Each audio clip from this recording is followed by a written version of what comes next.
I will then call the meeting to order. I'll use my knuckles as a gavel, and it's just a little after 7. We have just the 3 of us tonight for the meeting, but that's a quorum. And we have 3 sets of minutes to look over tonight. First is the minutes of January 12th. I'd need a motion and a second. Move we accept them subject to modification. Is there a second? I'll second. Page 1. One thing on page 1, under number 4, retail cannabis town meeting article, under the second sentence in the first, or part of the second sentence in the first paragraph, if I remember correctly, Mr. Fair requested that the select board approve the warning without getting the required town voters 5%. And I wonder if that should be a piece of the record. He did indeed request that. So yes.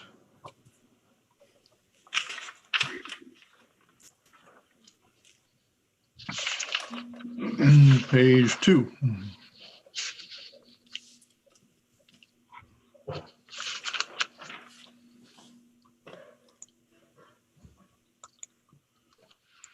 So hearing no other corrections, then all those in favor of approving the minutes of January 12th, raise your hand.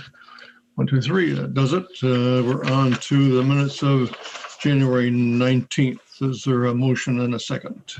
Move we accept the minutes subject to modification. I'll second. And we have a second. Page 1. Sorry, one thing on page 1 under number 4 again, interviews, appointments. I noticed each of the 3 candidates had their either current or their previous, kind of a professional history, not history, but and we haven't done that in the past associated with them. So I'm wondering why we would do it here. Does it really matter? Then I would recommend it be strucken. All three places, sure. All 3 places, right. Yeah, we've not done that in the past, Yep. so we can do that easily. If there's nothing else on page 1, page 2.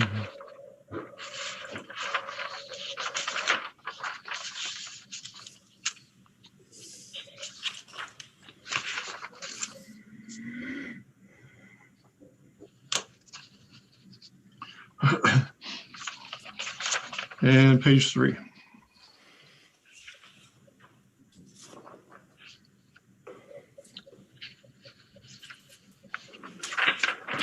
Hearing no other corrections, then all those in favor of approving the minutes of January 19th, raise your hand. 1, 2, 3. We've done it on that one. And now we're on the minutes of January 26th, 21. I'm looking for a motion and a second. Move we accept them subject to modification. I'll second. We only have 1 page, and I would say that on the motion that's listed on the page, actually Joy made the motion and Ted seconded it. Okay.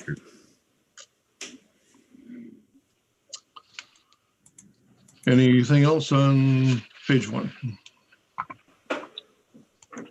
Hearing none. All those in favor of approving the minutes of January 26th, raise your hand.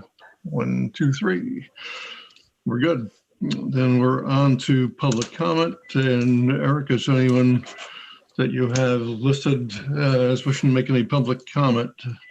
I don't see anyone in the chat, Terry. I'll one more call to anyone in the public tuning in. If you'd like to speak during public comment, this would be the time. So please signify in the chat or raise the hand next to Zoom if you'd like to make a public comment.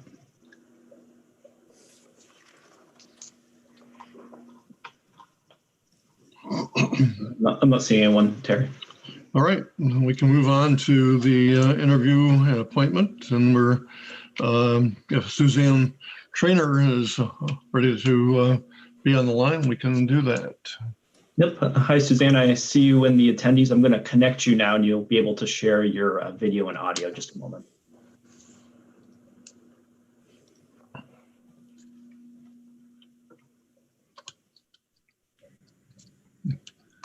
Hello, Suzanne. Hi. Hi. Welcome to the select board meeting. And so you're a candidate for the position of Old Brick Church trustee. If you could just give us a little brief description of your background and why you're interested in being a trustee for the Brick Church.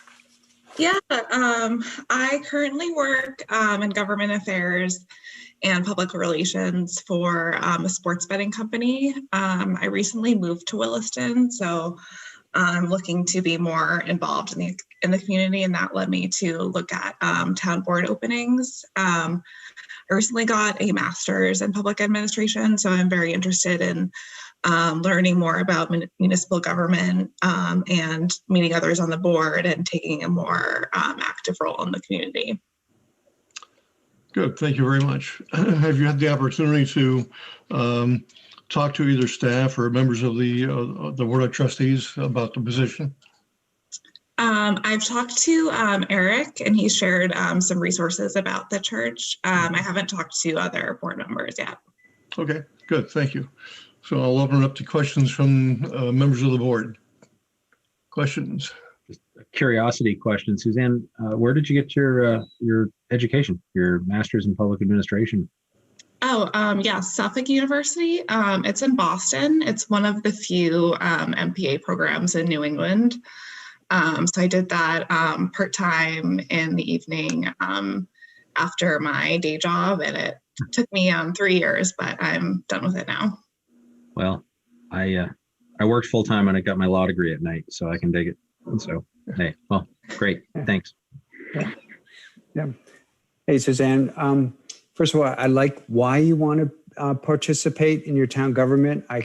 From my standpoint, it is it's a very rewarding experience. You will learn a lot, and my suspicion is you will like what you learn. My question, though, is I read your application, and you talk about the concept of using kind of your experience, your education to help promote the church. A lot of the Old Brick Church is going to deal with the kind of more day-to-day, keeping the building going, what types of events, scheduling, that type of thing. And I just want to make sure that you're comfortable, if you will, being involved in that aspect of the Old Brick Church also. Yeah, I'm really organized. I like kind of organizing and logistics. You want to come to my house? Before COVID, did a lot more kind of like event work and scheduling and project management. So I definitely appreciate all those details. And it's definitely like a very important thing. Yeah.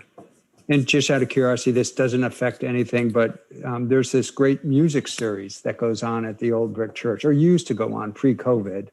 And any thoughts about that? Just kind of your thoughts about that? Good use of the Old Brick Church, a town-owned, whatever, cool facility. Yeah, that sounds like a great use of like town resources, community building, especially like I think post-COVID, that will be so important to get people back out again. I can't wait till it's post-COVID and we can do things like the Old Brick Church again. Yeah. Okay.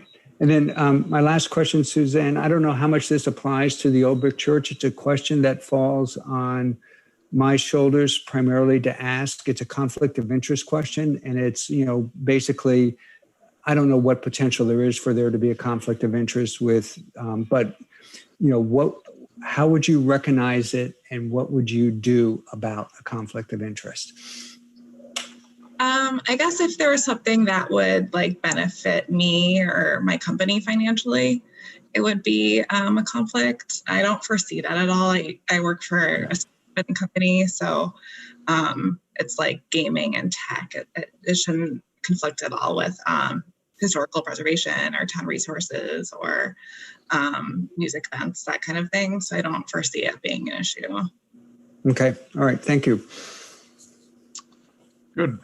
Thank you. And you'll probably be interested in reading on some of the history of the Old Brick Church. And we almost lost the structure a few years ago due to a lightning strike and just the luck of the draw that the fire chief was passing by, and the fire engines were stored in the armory directly across the street from it. So just by total luck, we managed to save the whole structure. So, yeah. Yeah, it is a very cool building. Yeah. Yeah. So thank you for your interest in doing this. And is there a motion to be made? I move to appoint Suzanne Trainer to the Old Brick Church trustees for an unexpired 5-year term through June 30, 2025. I'll second. And we have a second. Is there any discussion on the motion? Quick question, Eric. I assume there've been no other applications? No, there haven't, Jeff. We've had Okay. this open position for quite a while. Okay. Good. Thank you. If there's no further discussion, then all those in favor of the motion, raise your hand. 1, 2, 3. So congratulations, and we look forward to having you serve. Thank you. Thank you very much. Thank you. All right. Take care. Thank you. Thanks, Suzanne. I'll be in touch. So moving on to acceptance of roads, and we should have Bruce Hoare on the lineup. Yep. Bruce, I'll get you connected here in just a moment.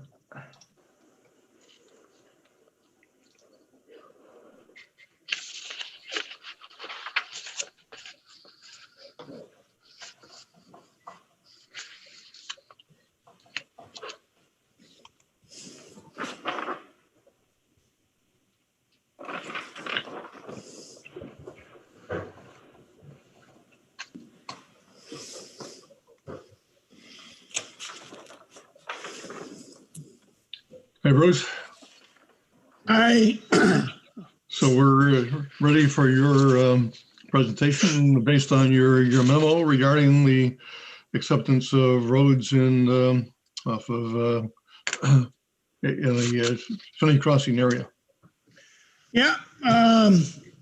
Even though it's only been 10 years since this project started being built, actually this one and the Hamlet both, they're both finally ready for us to take the roads over. Ends up being 10 roads altogether for a total of 1.96 miles. We have been maintaining those roads anyway for this whole duration of time. When I say that, I mean plowing. If there's something that needed done during the summer or an issue over there, we've certainly gotten hold of the developer and made them take care of that issue. But anyway, it's that time of year to accept the road so that we can get them turned into the state to get added to our list so that we can start getting funding for those roads. So that's it in a nutshell. They're all class 3 town highways. Does the addition of the speed humps affect the plowing at all this year? Doesn't bother me. No, actually, the guys haven't complained about them. I mean, especially in residential neighborhoods, anytime you're plowing, you're only supposed to be going so fast anyway. So, yeah, I mean, it's a little bit more work, but it's not the end of the world. Any idea what the additional almost 2 miles will do as far as money coming in from the state? That's a good question, Terry, and I was going to look that up and I didn't. Yeah. So I do not have that answer for you right off the top of my head. It's worthwhile doing anyway. I'm sorry? It's worthwhile doing. Oh, yeah, we definitely need to take them over. I mean, it's all part of the agreement with them being developed anyway, that they'd be turned over to public roads. Both developers, we did a walkthrough with, there's a couple little odds and ends, but I have bonds on a little bit of stuff that needs to be finished in the Hamlet. And we're still holding some bonds for Finney for some items that they're going to take care of in the spring. But nothing that I would say we should go for another year holding up, taking them over when it's just costing us money. Okay. Any questions for Bruce? No, just anything else we should know, Bruce? No. Okay. These are the only roads actually that are even in the queue for us to take over. There's nothing being built right now, even that are going to be public roads. So it could be a few years again before we actually even see any additions. Okay.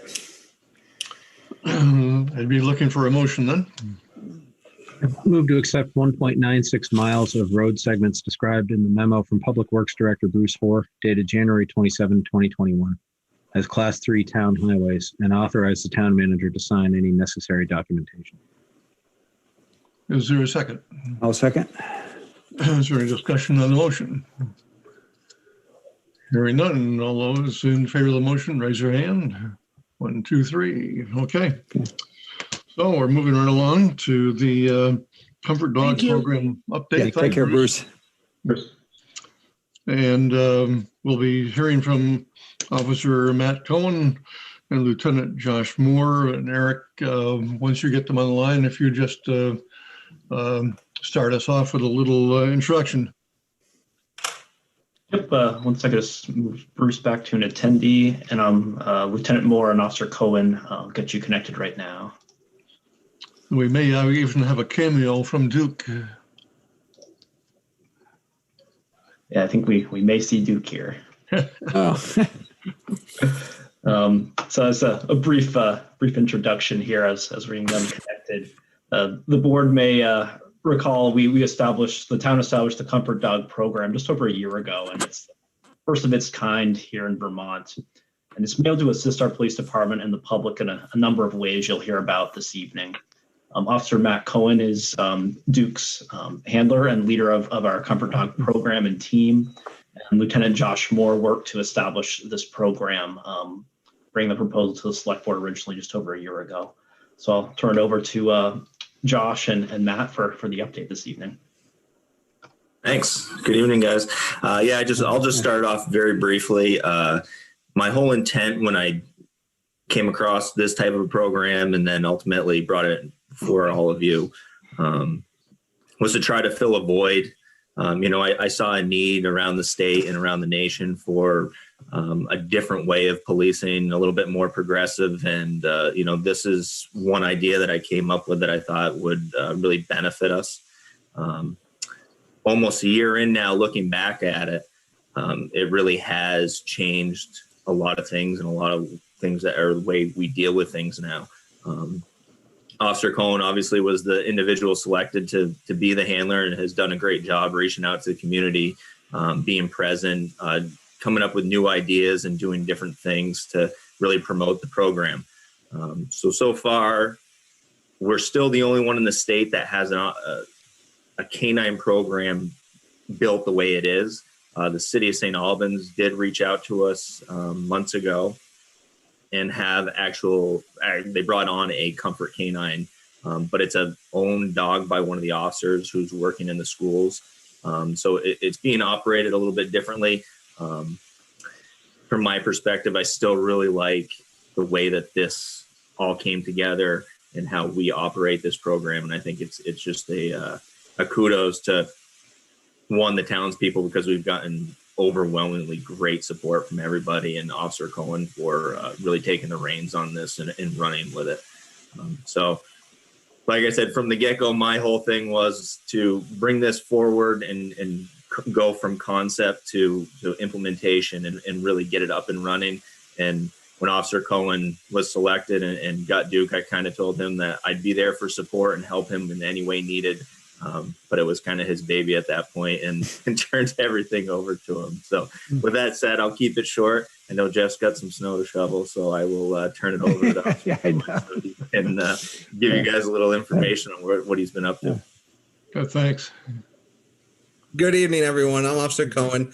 I'm going to start. I actually prepared a short slideshow that goes through our program in a little more detail, at least help me out going through the details. So let me share that. All right. Are we up and running? Everyone can see the slideshow? Yes. Perfect. So just a kind of a brief overview of our program. Obviously, this was the first canine program of this type in our state. Our function, our primary mission is to help our victims and witnesses that are interacting with police help them get through whatever trauma that they've experienced and reduce that level of trauma that they're going to experience from whatever incident that they were involved in. When that trauma level goes down, this also allows better communication between the officers and the person or the victim in this field. This has been a great tool for us in a number of cases.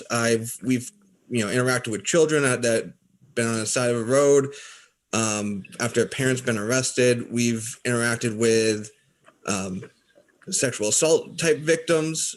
We've then also used Duke through our community outreach and public relations building. That's been a huge success, in my opinion, with the response we get every time we come out somewhere.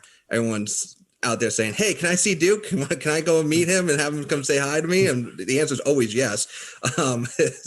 So that's really the general overview of where this program is at the moment. A little bit about myself, if anyone doesn't know who I am. I've been with our department for about 10 years. Since we've been in the program, I've attended multiple trainings. I've trained other dogs outside of Duke. Prior to him, he's actually right here. Here's a cameo on my lap. He's kind of, he blends in a little bit, but he's right there. But yeah, so this is a letter from Duke. It is one of the things I send out to people if they're really looking about what is our program, how does it go. I actually send this letter out quite a bit if I'm looking for fundraising, when we go to let people know what we do and how it really explain the program in a very unique way of the voice of Duke coming out and saying, "Hello, this is who I am. And this is our program."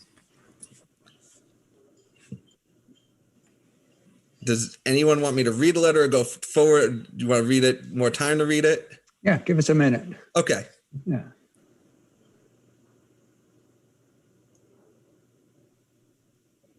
Duke of Williston.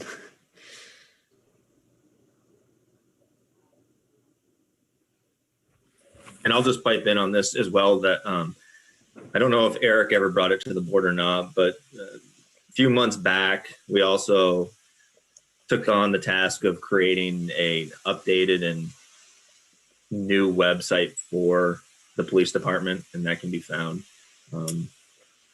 through several different links. But Officer Cohen also has his own section on our new webpage that things like this get posted to, along with pictures and everything else. So that's always a good source of information to just visit our website, and you can see a lot of new things that we're doing. Okay.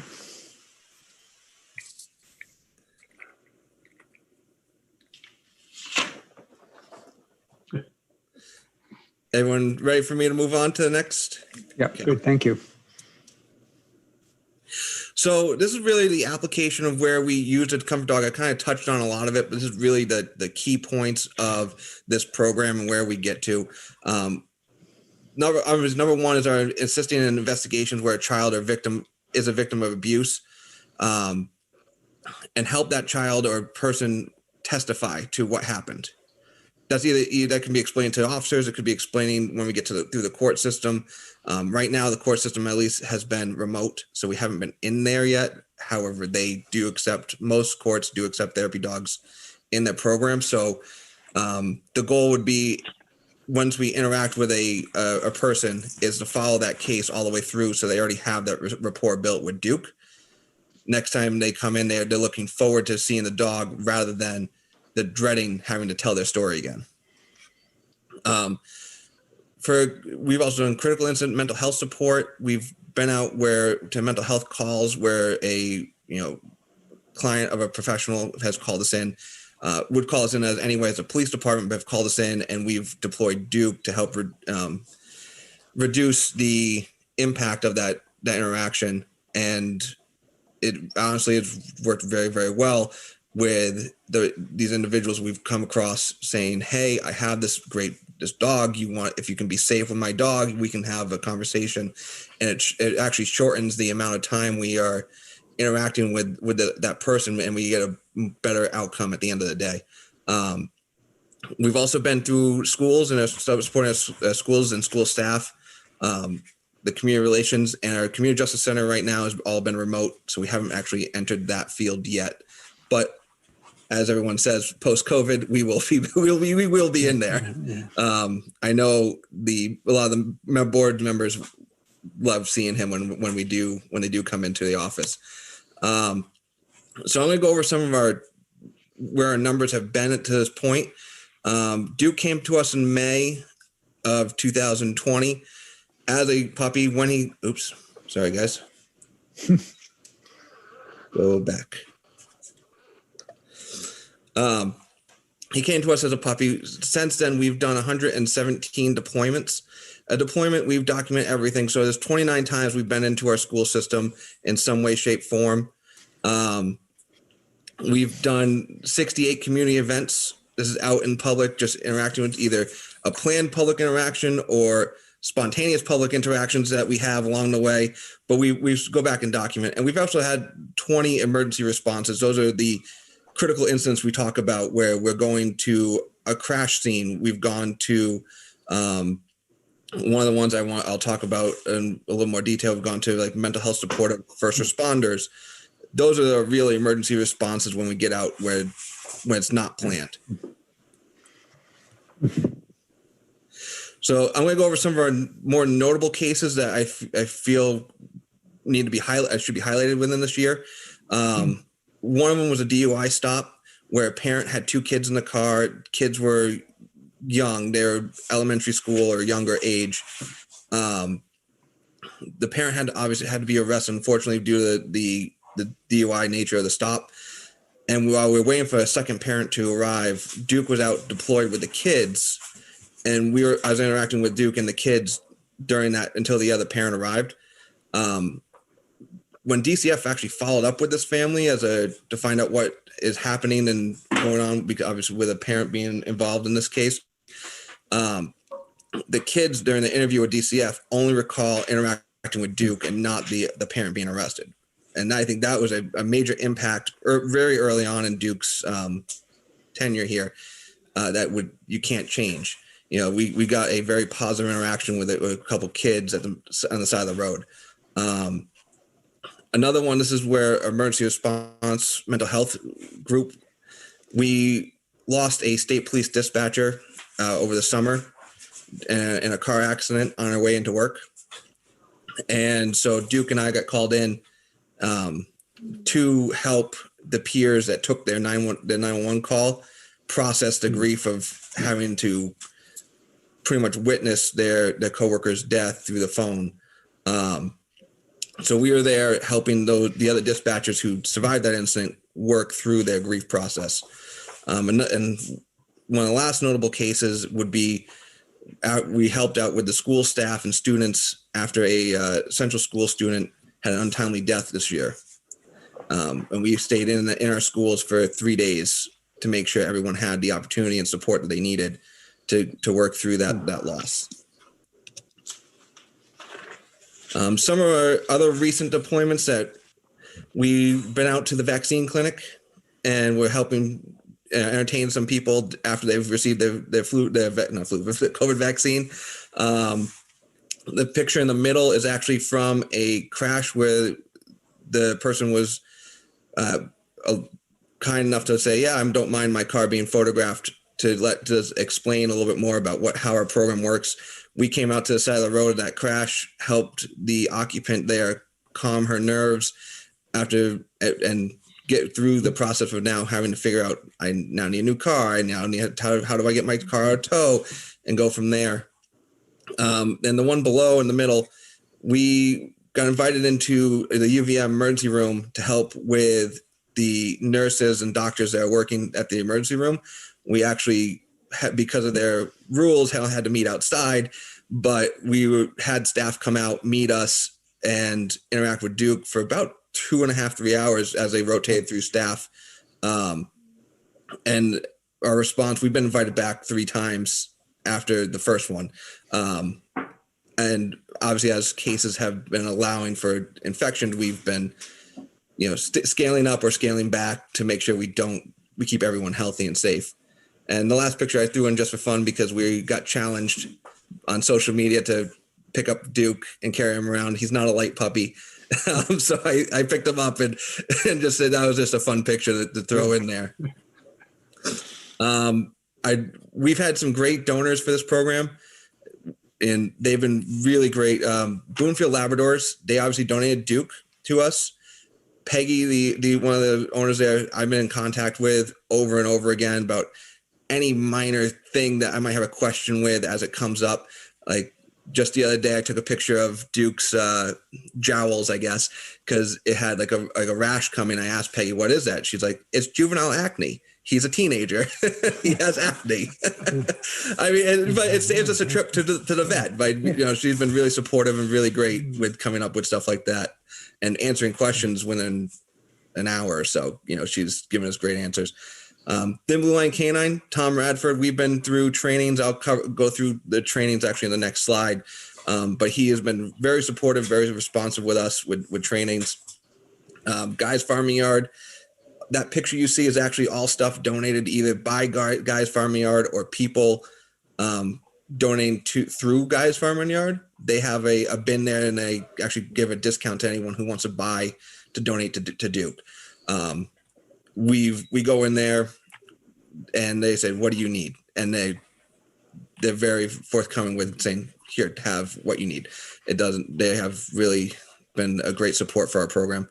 Mountain View Animal Hospital, Duke has been gone through, got all his vaccinations, shots. They've been really great with helping us out. And our community bank is one of the first monetary donations that came through. They donated a large chunk of our monetary donations right off the bat to make sure that we are financially sound, keeping this program going. I'm going to go over some of our current balances and funds. Between fundraising this year alone, either fundraising and donations, we've raised just over $13,000 in donations. We've had some expense to get this program up and running, about $3,000. And our current balance is at $10,000 in the account. This is where I'm going to go over some of our trainings. So we keep track of our training hours, and these are every hour we dedicate is dedicated time that we set aside to train Duke outside of the day-to-day. Dog training, if you don't know, takes training on a daily basis, even if it's just as much as correction of, the Duke getting into socks. He likes socks for some reason. But it takes some day-to-days, but these are dedicated hours where we've said, I training, this task, I'm training that task, this command, that, or like sit down, stay, recall. Like what he's doing right now is getting into something. Come here, Duke. And so we've done 91 hours of dedicated training, of which 12 of those have been sessions with Thin Blue Line Canine, and each one of his sessions are about an hour long. We've gotten certified by AKC with the Canine Good Citizen. It's a well-known nationwide testing program that just says your dog is well-behaved and obedient. We plan on getting certified through to get his therapy dog certification this coming calendar year. The only reason that's been holding us up is his age. He's not allowed to get certified till he's a year old, which doesn't happen until about March. So obviously that's some of our goals for this year is to attain this therapy dog certification. We obviously want to continue serving our community and through emergency responses and through our community outreach as COVID allows. We've already been reached out to by the Isham Farm as they begin their summer farmers market. They've asked us to come out to their programs, which obviously we will be coming out to most, if not all. And then last of one of our goals is continue our fundraising through community donations. One of the things that a piece of equipment that we should still have for safety reasons is a heat alert system for dogs in a car. Basically, it's a system that if the car gets too hot when the dog's inside, it will alert myself. So that way we get Duke out before, and we know the heat in the car has gotten too hot. And from talking to other trainers, this could happen in summer or winter. One of the trainers told me a story about he had left the heat on too high and his alert system went off because it reached over 90 degrees. It's not uncommon. So this is what I'm going to open up to you guys for any questions about our program, anything you want me to touch on further. So any questions for Matt or Josh? No, that was, in fact, the one question I had, you answered. So thank you. That was a very good, comprehensive feeling. It felt very comprehensive overview. Just one comment is I wish Joy was here, because when this idea was first being presented, I just remembered Joy was, incredibly enthusiastic about it. Where I had said, we have this 1 week rule thing where if something's presented to us, we like to have a week to consider it. Maybe public has some input, and Joy was just like, no, I know the answer. I want this program. So I just wish that she could have heard this.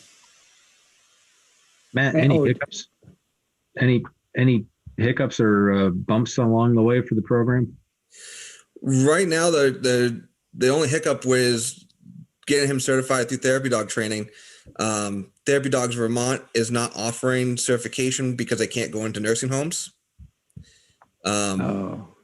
However, I do have another resource through Alliance of Therapy Dogs that said they could do some certification outside of a nursing home, which is the same nationwide certification. And if that happens, I'd like to do that. And then once Therapy Dogs Vermont allows, certify with them as well. Sounds good. Yeah, and one thing also is, with COVID, it's introduced him into a couple different areas that normally maybe we would not have gone to. But at the same time, I think you probably would see the deployment numbers at least 50% more because Matt would be in the schools that much more. He'd be going to some elderly home facilities, that kind of thing. So we've been hindered a little bit. Matt, like you said, he was going over to the expo a few times. We've had to stop going over there just because they changed some protocols. So it's kind of touch and go. But I think this summer, I think we should see a lot more activity in the field. So that's a good thing. Oh, it all sounds good. Thank you, everybody. Thank you for your efforts. Yeah, thank you. Is there any estimated cost for the temperature control system? So the temperature controls I've seen range between 1,600 and 2,000. There is some grants out that are available to receive those funding. When they could become available for 2021, we obviously would be applying for some of those grants. And then if not, we can push for some community outreach and funding to cover those costs. Yeah, and surprise, we've received a lot of donations. We've done, T-shirt drives and face mask drives, and gotten some money that way. But you'd be amazed at how many times we receive smaller amounts of donations in the $10 to $25 range just from people giving, especially during COVID. So that's been nice to see. Obviously, Community Bank they stepped up massive. And really, really helped us out. But their whole thing is that, they moved into this town and they wanted to make an impression to show that they are part of the community and we're here to stay and here to support us. So we've stayed in good touch with them and have become friends with a lot of them over there now because of it. So that's good. So if anyone listening would want to make a donation, would they send a check to the town of Williston with putting Duke's name on it? Yeah, as long as they note it's for Canine Duke, either Sarah or Mary over at Town Hall will funnel it to the correct program. Good. Any other questions? Thanks for all you guys do, and we appreciate the comfort dog and what Duke is doing. I know when we were sorting ballots for the November election, Duke made a couple of appearances to help our morale out. So thank you. Welcome. All Good. right, thanks. All right. Have a good night. Thanks, you night. too. Good night.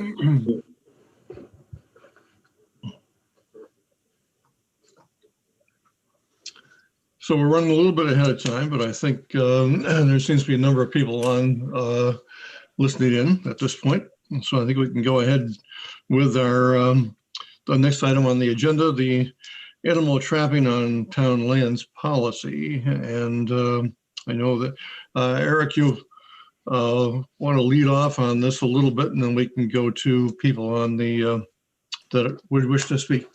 Yep. Well, thanks, Terry. I want to give a brief introduction for the board and folks watching at home. Last December, there was an incident on the former Mahan property where a coyote was discovered in a trap. This is the property across from the fire station on Route 2. The town owns this property, and town staff received a number of messages concerning trapping on town land afterward. Under state law, the town as a landowner must grant permission for a trap to be placed on a piece of town land. In this particular incident in December, this was not the case. The Williston police and the state game warden were involved to address the situation with the person involved. And this really brought to light that if the town receives a request for trapping to occur on town property, there's no current policy in place that would dictate what, if any, circumstances and under what provisions that would be permissible. So I brought this policy discussion to the select board for consideration. And in your board materials this evening, there's a petition from a number of residents regarding a trapping policy. I know Peggy Larson I'll be connecting her to present this request and petition tonight to the select board as part of this discussion. We also have in your board packet a memo prepared by Conservation Planner Melinda Scott. Her and I had a number of discussions leading up to this initial discussion tonight, and Melinda can summarize the points from her memo with some policy considerations and a process to consider looking at moving ahead here. Good, thanks. So is Peggy on the line and ready to speak? Yep. Hi, Peggy. I see you. I'm going to connect you and be able to share your video and your audio in just a moment.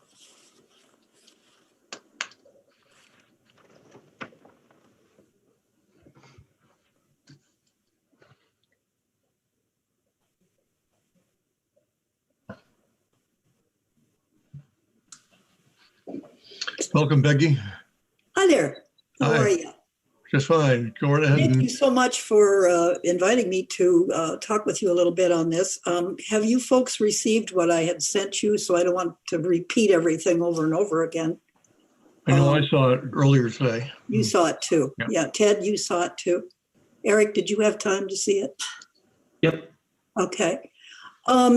Well, what I'd like to cover is the difference between what the Fish and Wildlife and Melissa Scott present as far as trapping is concerned. And I'm going to present trapping from a different point of view, from the animal's point of view.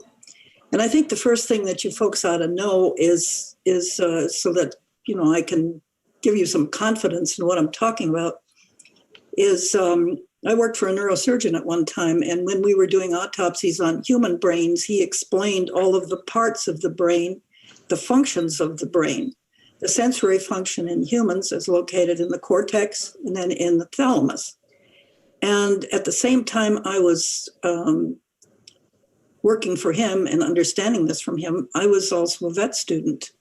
And in neuroanatomy, we were doing dissections of animal brains. And believe it or not, folks, the structures are the same.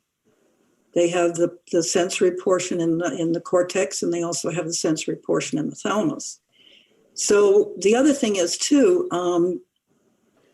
there's been different experiments done with pain and so forth on the sensory nerves in the skin, and the sensory nerves in the skin is very much identical to the sensory nerves in humans and animals. They feel the same. And of course, this is obvious. I mean, if you stepped on Duke's tail, what do you think he'd do? You know, he'd howl. So my job, I think, is to just present a different side of this from what Fish and Wildlife will present to you. They don't address some of these issues. One of the things they don't address is the fact that there's only one out of every 3 animals that's the target animal. So you're getting animals trapped and often killed that are not the target animals. Their lives are wasted. And these can be anything from, eagles, exotic birds, to animals that are not allowed to be trapped. And it also would include pets.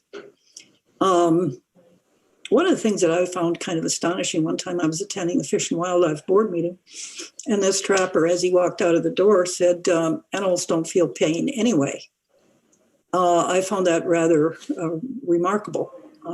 I guess he never owned a dog and never stepped on its foot. But also, if you go to Facebook, you can see where some of these trappers will post where they'll be swearing at an animal or saying something to it that's derogatory while this poor animal is in a trap and experiencing pain. They seem to be treated more like objects rather than sentient beings. So this part is disturbing too. And then as a veterinarian, I have treated animals in traps. So you folks know from what I sent to you, the cat in Heinsberg didn't survive. It had probably been in a trap for 4 or 5 days, dehydrated. I couldn't save this cat. There is also an article that I sent you to, was a little later, sent it today, about the trapper in Maine who finally changed his mind about trapping. And he said in 1 year, he trapped 28 cats, 26 of which he killed. And he said the reason he killed them, he talked to the game warden. The game warden told him that it would be better to kill these cats because if he let them out of the trap with an injury, they'd wind up at a vet. And then the vet would say that the animal had been trapped, and therefore this would reflect on the trapping industry or business. So there are things in the Fish and Wildlife regulations that don't cover this kind of stuff, and they really should. I found there was 4 things that I thought should be covered. And one of them is there's only 1 in 3 trapped animals that's a target animal. If the non-target animal is released, 9 chances out of 10 it's either going to be crippled or it's going to die. The other thing is that I found sometimes these trappers don't check their traps like they should. A friend of mine found a big white owl in a trap down at Bristol. And the trap, it had obviously died in the trap from either starvation or something because his body was rotted and he was still in the trap. Then there's the issue of how the trappers kill these animals once they are trapped. They can use the whacking stick, which you'll find in Facebook that they talk about. They can hit them over the head with that. They can stand on their tracheas. They can stand on their chest, suffocate them. Or they can shoot them, but sometimes they just don't even want to waste the bullet.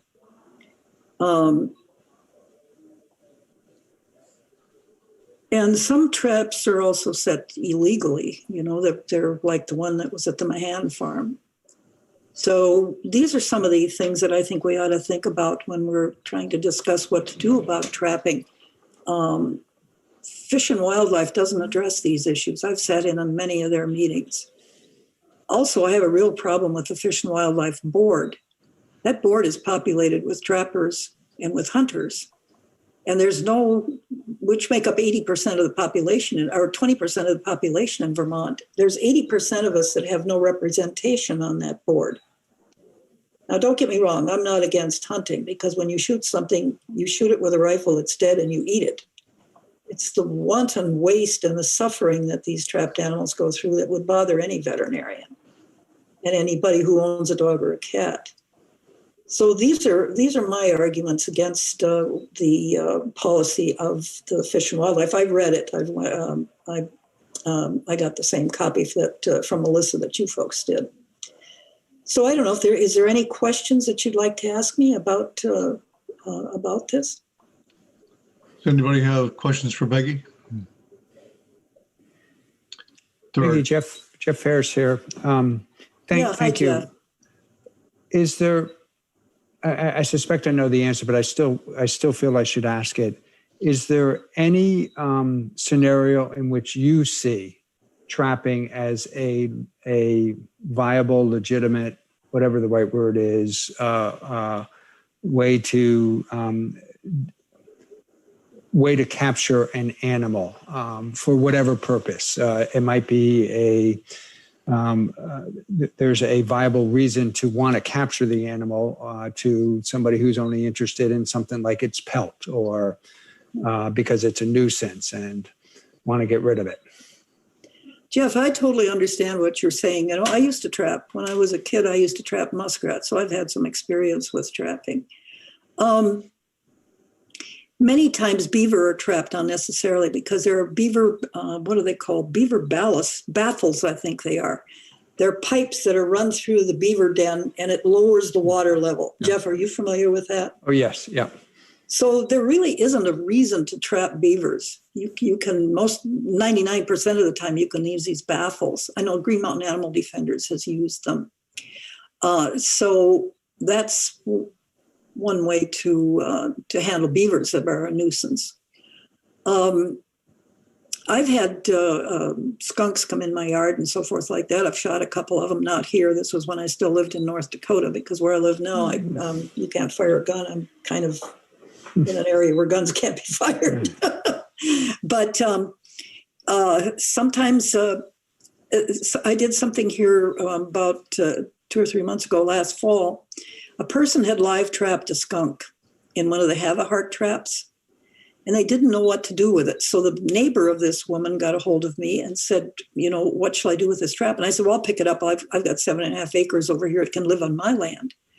Well, then I got in trouble with the game warden, obviously. So that's something you have to look out for, too. If you're going to rescue one of these animals, you either have to leave it on the land that you've got it on, or you got to kill it. That's what the game wardens tell you to do. Oh, interesting. So now to get back to your question, that's a hard one. I would, if I had a pest on my land that I needed to get rid of, I'd shoot it. But that's just my opinion.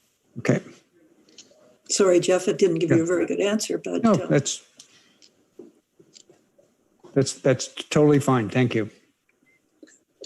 So thank you very much. And we have other people who would like to speak tonight briefly. And so we should move on to those folks who wish to speak. Eric, I think you had Lynn Blevins who wishes to speak. Yep. And Peggy, I'm just going to move you back to the attendees, and Lynn, I'm going to connect you in just a moment. Sure, that's fine. Thank you very much. Thank you, Eric. Thanks, Peggy.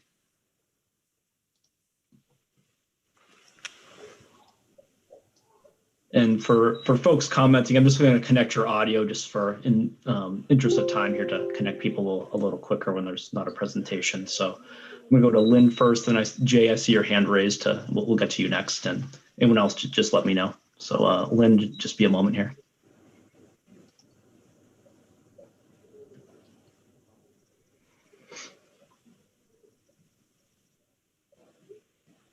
Hi there. Hi, Lynn. Hi. Thank you for holding this tonight. And I'm Peggy's counterpart. And we make a good team because she's a veterinarian and I'm a public health physician. So I'm looking at this a little bit more from the human perspective, both physical and psychological. So when we started to see posts on Front Porch Forum about a coyote trapped with a leg hold trap, I think there was sort of this collective fear and anxiety that any of us might come across this while walking our dog, or a child might come across such a trap, or a beloved pet might come across such a trap. So I very much agree with Peggy's perspective of this is a animal welfare issue. It's also a human health issue and a domestic animal issue. So we did create a statement, which I'm sure you've all seen, and put it up on Front Porch Forum just to see the kind of response that we would get from the community. And it was really overwhelming. We had 236 people sign on to the statement, and many of them left comments. I think most of the comments were around animal cruelty, that this is, a cruel way to treat an animal. And that time has passed, and also concerns about pets and coming across such an animal while hiking. So Williston is growing, and more people are accessing the outdoors, especially during this pandemic, and that's likely to stick. People are probably more likely than pre-pandemic to enjoy a walk in the woods. And so we would really like to see the town take action to prohibit these kinds of traps on town land, especially where people will be walking. Thank you. Good. Thank you, Lynn. Eric, are there other folks who wish to speak? Yep, one moment. Jay, I'll get you connected here in just a second.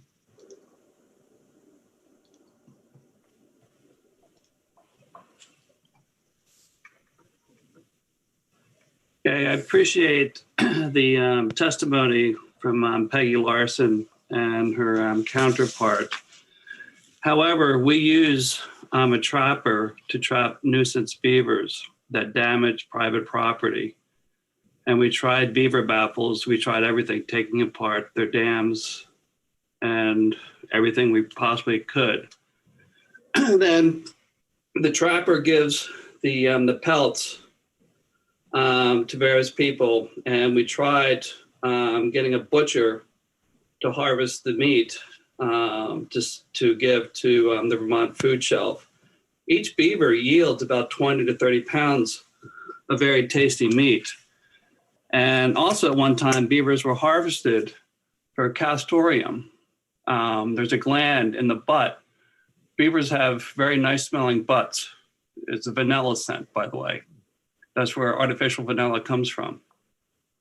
So we consult Vermont Fish and Wildlife, and we hire a licensed trapper. And I feel there's not really a need to have a policy, because Vermont state statutes, I think it's 10, section 401 to 4861, it's legal, and we abide by all the laws and everything in place. And I honor the tradition that's been around for years. So I don't think the town really needs to issue such a statement. And we put up signs, and the trapper we hire comes in, and within a day or two, he's gone.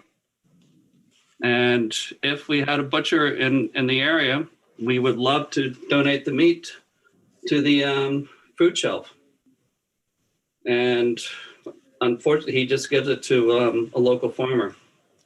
So that's my statement right now. Thank you.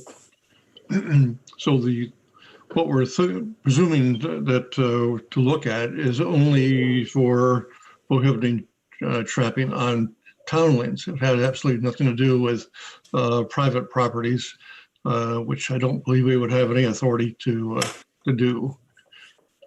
Anybody else who wishes to speak? I don't see anyone right now, Terry. We'll have Melinda whenever the board's ready. She can go through her memo as well. I think we can probably go to Melinda now, and then we can have some discussion after that. Okay. Melinda, I'm going to connect you right now.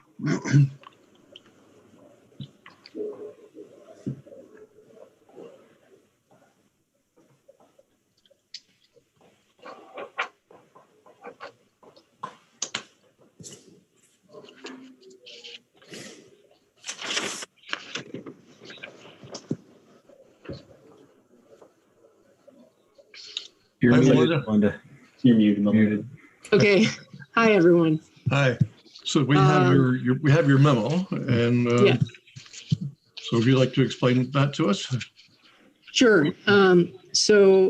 Eric asked me to provide some options for you to think about with regard to possible policy regarding trapping on town-owned land.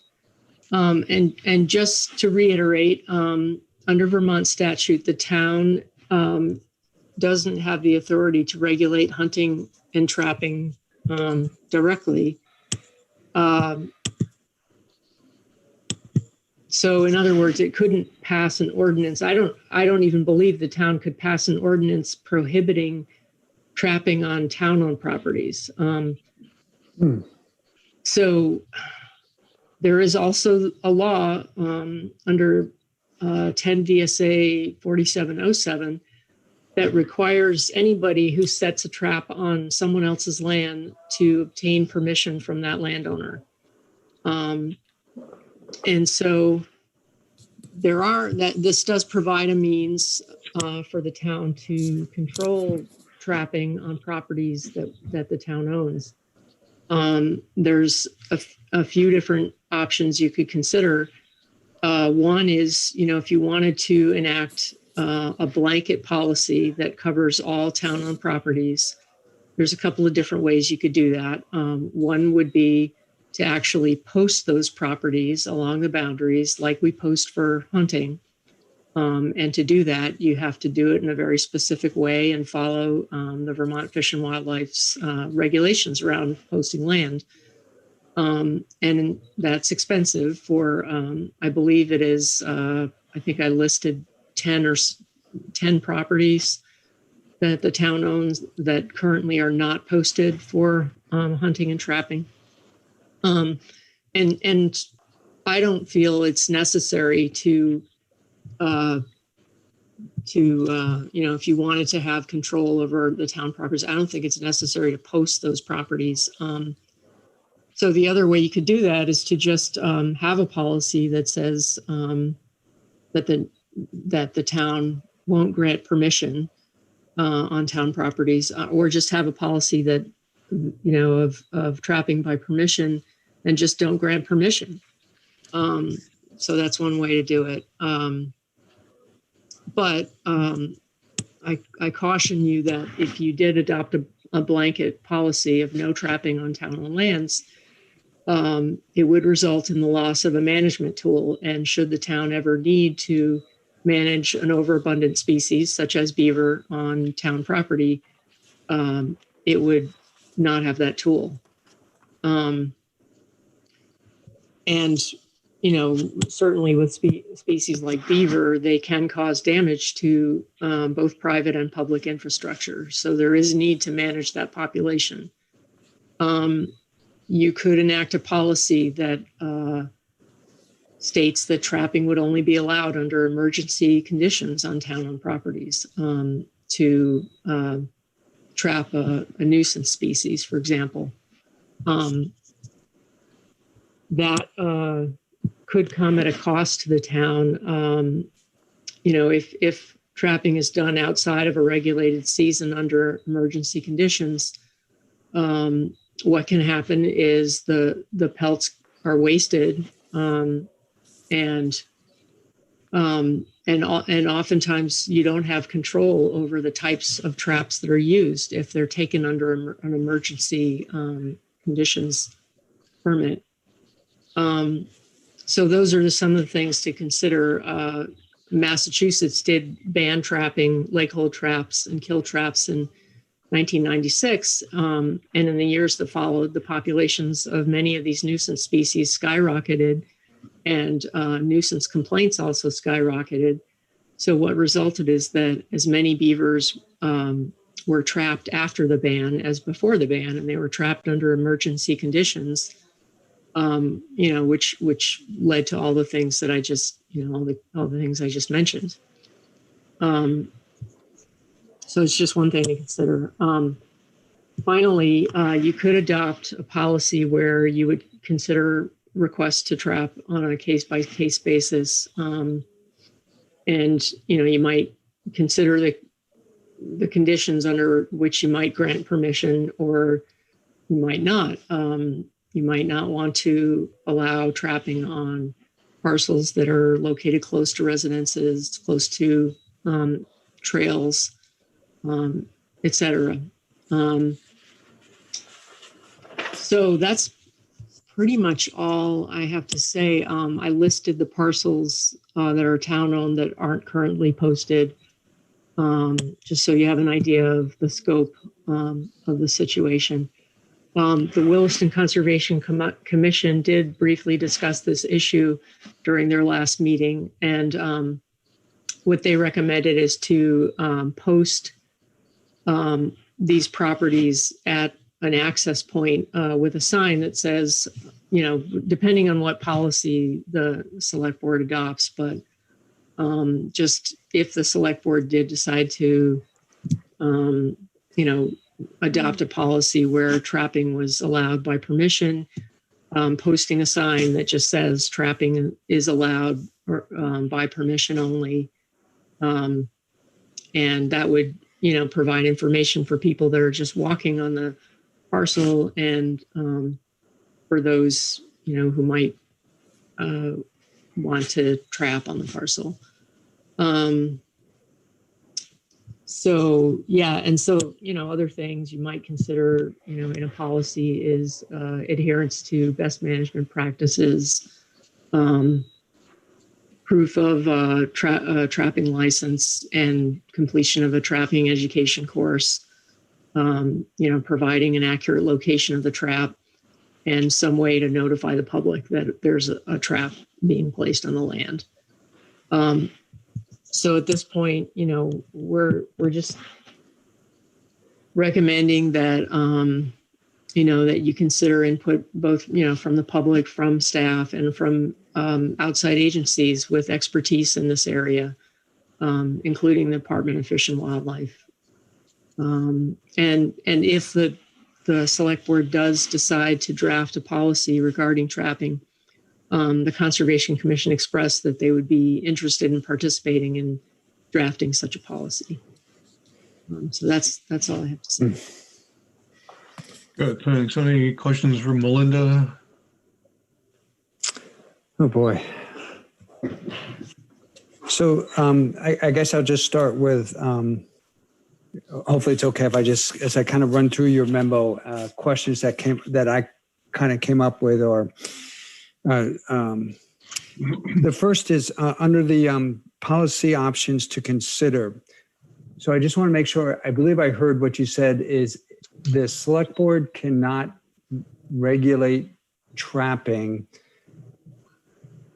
And I guess I'm getting confused between we cannot regulate it, but we can prohibit it.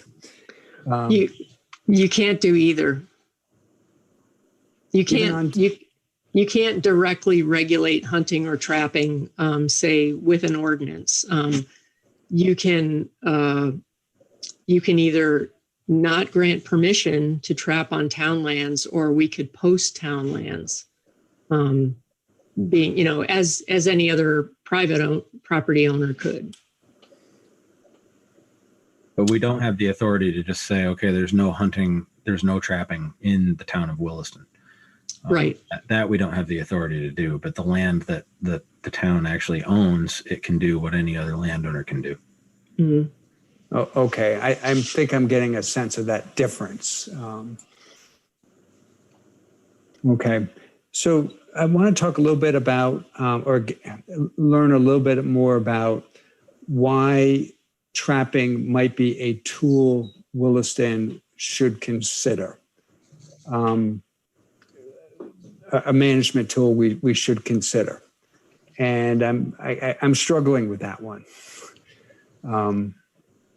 What would be if somebody came to you, and Melinda, I don't mean to put this necessarily on your shoulders, I'm just trying to understand, the issue. If somebody came, if I were to go look for what are the legitimate reasons to use trapping as a management tool, what kind of answer would I receive? Well, I think the easiest one for me to explain is the beaver issue. There is a robust population of beavers in Williston, and I know for a fact that it has threatened both private and public infrastructure. And I can bring up an example of one of our trails through the Allen Brook Nature Trail, where we did install a baffle.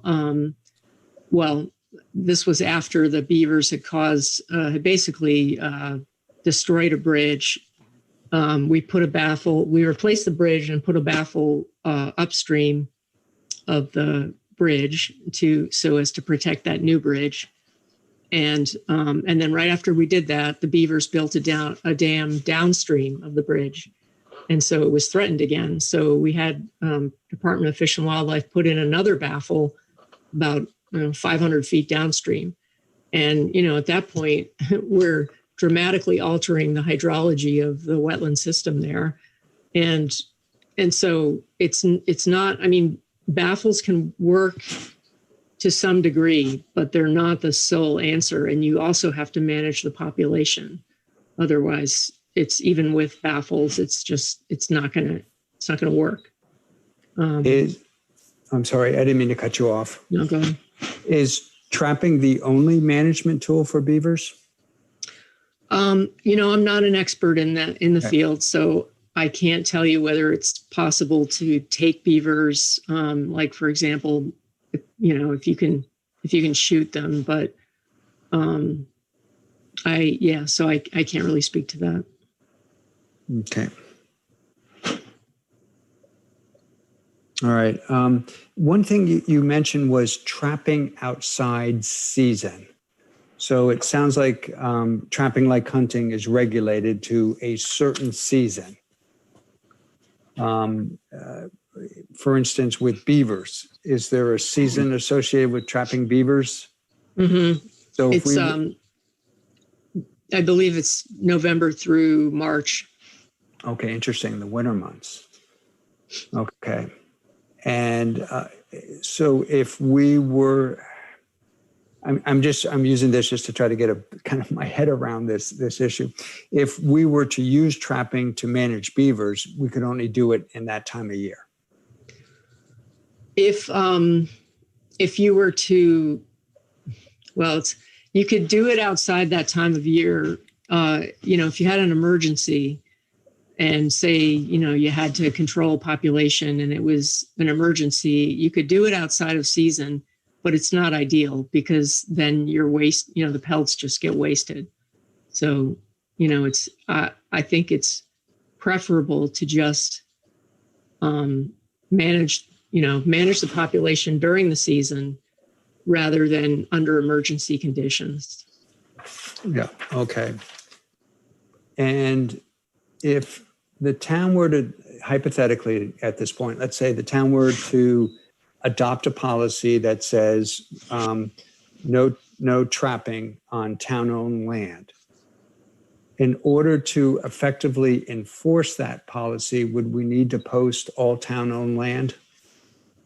No. I think that regardless of whether you post all town land or whether you just have a policy that's, that says, we're not going to grant permission, you're relying on the honesty of the individual who wants to trap. And so state law says they have to get permission. So I think there's a difference between hunting and trapping in that hunting is allowed by default unless you post your land, whereas trapping, the trapper is supposed to get permission.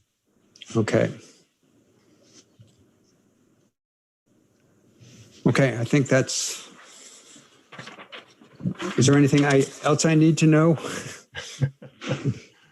I'm sure there's lots of things that we need to know. But are there other questions from Melinda before we discuss this a little further?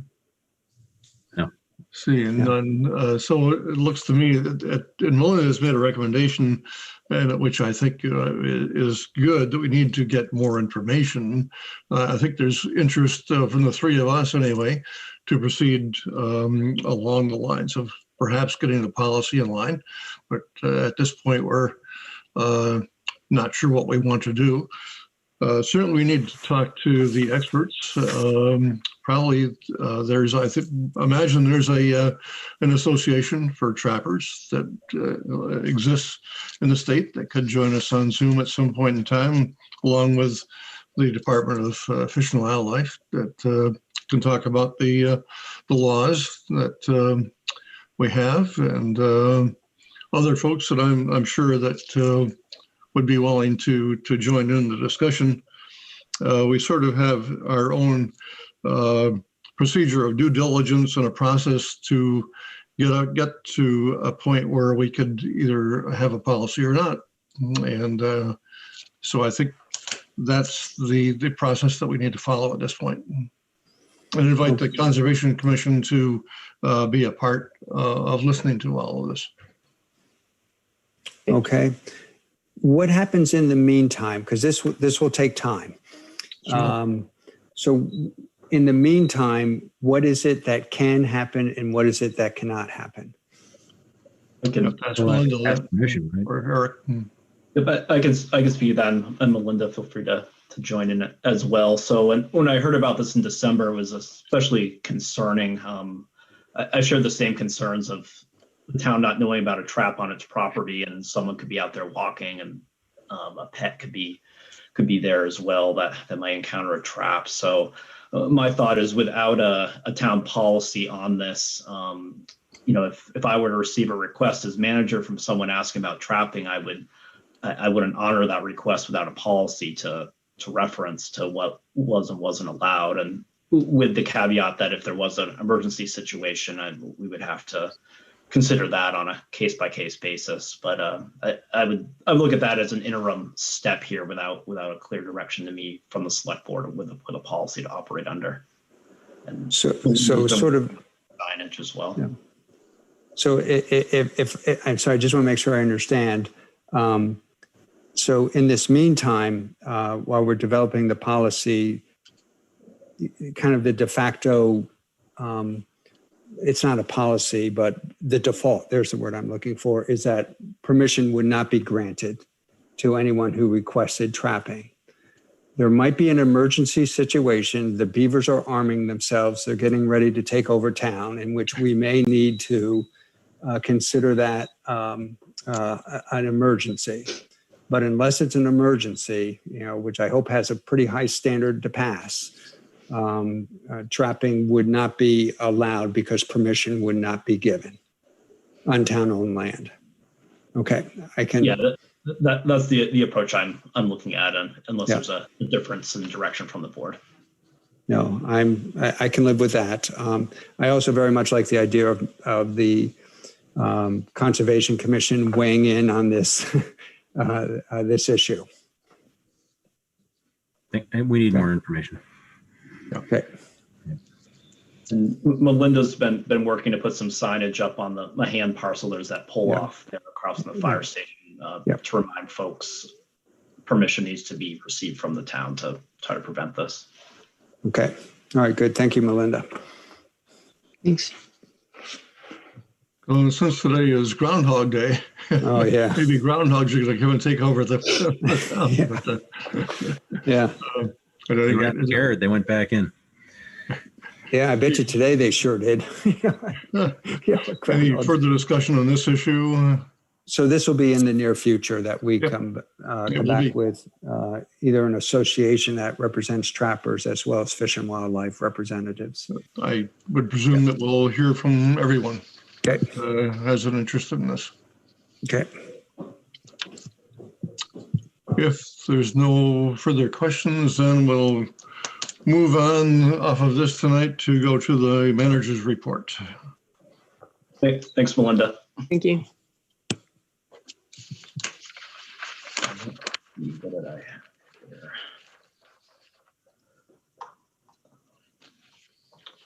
So not a whole lot of my written report tonight for the board. Just read a couple things I listed. We've traded in a couple police cruisers and received about $23,000, which is what we budgeted the last couple of years for these trade-ins. So that was some good news there. Our fire truck purchase is underway. Our two fire trucks that were approved by bond in 2019 are being built. They're about halfway complete. Our chief and fire staff did a virtual review last week, and I'll be bringing to the board our loan application for the bond from Vermont Municipal Bond Bank in the short term. Commitment memo they generated to essentially approve us to go to bond sale, and then Bob Fletcher is preparing the legal documents. So be bringing to the select board probably in March, once I check with Bob for approval of the bond sale before those are sold. So that's coming up. And then some additional news from the fire department. We've selected a grant that will help us participate to provide assistance to the statewide COVID vaccination effort for our firefighters, EMTs, to assist with when they're off duty for us. So that'll be certainly a big help, and a lot of agencies are helping to make this vaccination effort happen. So it's good to hear our department's able to help out with that. And that's all I have for my manager's report this evening. Thank you, Eric. Other business, the only thing I have is last week a bill was submitted to the House for our charter changes that were voted on a year ago. And the bill number is H-140. It's, of course, been sent to the House Government Operations Committee. I'm not, right now, the legislature is concerned more with code stuff and not sure how long that will continue. So we may or may not see action on that bill this year, but we have a 2-year biennium for it to proceed through that committee in the House and then hopefully go to the Senate. Is there any other business before we go to an executive session? Seeing nobody has any other business, then a motion to enter into executive session would be in order. Move. I was about to, hold on. I hit the wrong button on my computer. I'd move that we enter into executive session to discuss a future possible real estate transaction under the provision of Title I, Section 313, subsection 2 of the Vermont statutes annotated, and invite town manager Eric Wells to join. And is there a second? I'll second. If there's no discussion on the motion, then all those in favor of the motion, raise your hand. 1, 2, 3. So we will go to a different site to do this. And Eric, I presume you'll be doing that. We need to leave this meeting and go to a different session. The link I sent through email on Friday. Okay.